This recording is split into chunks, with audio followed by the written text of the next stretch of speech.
Baik, terima kasih. Salam untuk kita semua. Nama saya Yosep Balerima, NIM 1803030121, kelas Sosiologi C, semester 6, tugas pendidikan anti korupsi.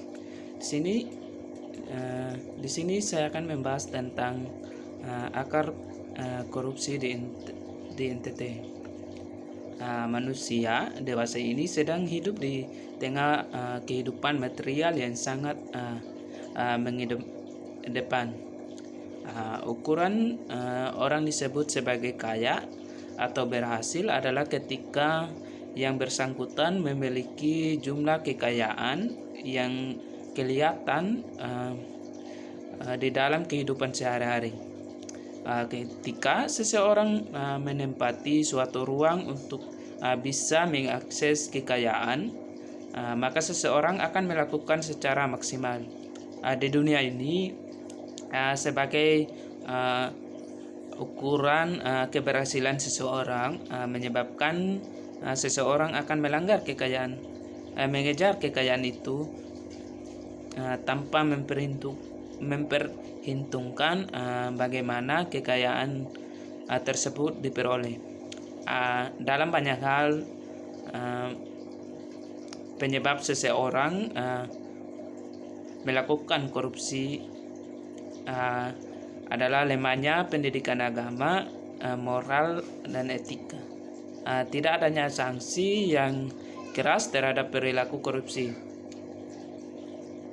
Tidak adanya suatu sistem pemerintahan yang transparan, faktor ekonomi, manajemen yang kurang baik, dan tidak adanya pengawasan yang efektif dan efisien, serta modernisasi dan penyebab penggeseran nilai-nilai kehidupan yang berkembang dalam masyarakat. Banyak orang yang mudah tergoda dengan kekayaan.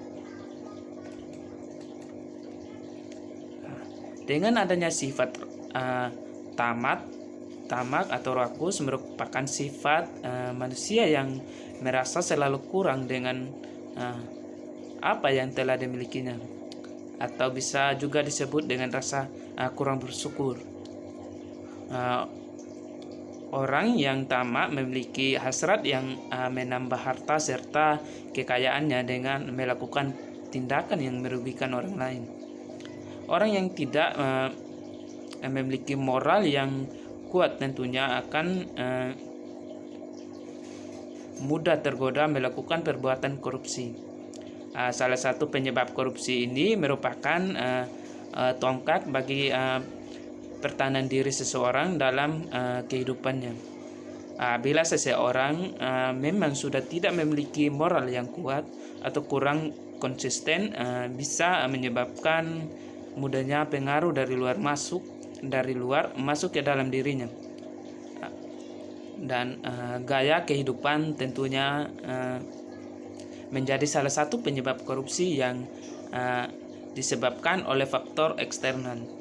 Bila seseorang memiliki gaya hidup yang konsumtif dan pendapatannya lebih kecil dari konsumsinya tersebut, maka hal ini akan menjadi penyebab korupsi. Tentu hal ini sangat erat kaitannya dengan pendapatan seseorang.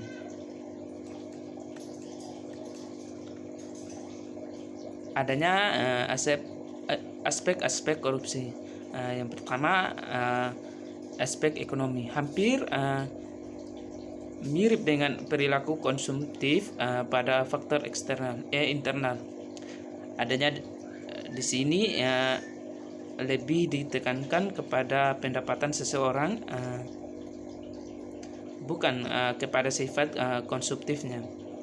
Dengan pendapatan yang tidak mencukupi bisa menjadi penyebab korupsi yang dilakukan oleh seseorang. Aspek politis.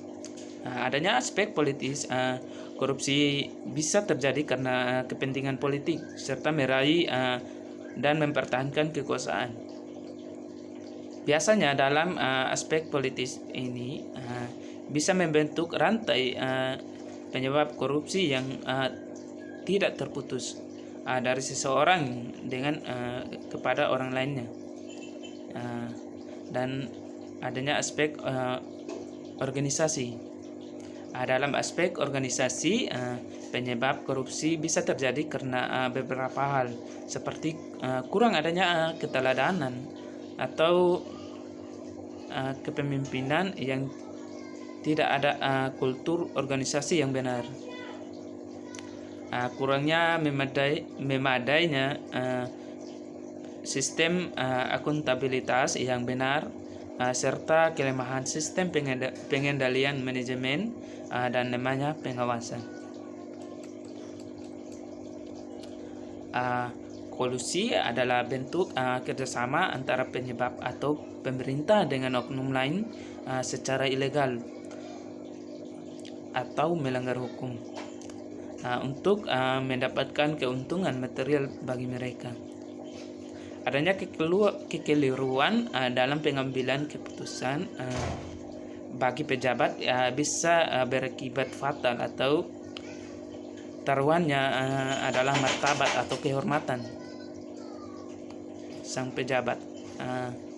Bayangkan ketika pejabat yang memiliki kehormatan dan begitu disegani oleh orang-orang di sekelilingnya, seperti pergi kemana-mana ada yang mengawal, sehingga adanya orang-orang yang ditugaskan oleh pemerintah untuk menjamin keamanannya. Apabila seseorang pejabat salah dalam pengambilan keputusan atau kebijakan, maka dia bisa menjadi pesakitan untuk kehidupan di penjara beberapa tahun. Kekuasaan yang telah dibangga-banggakan selama ini akan hilang dengan sekejap dan akan mengakibatkan terjadinya suatu korupsi untuk bisa ia keluar dari suatu hukuman yang ia alami.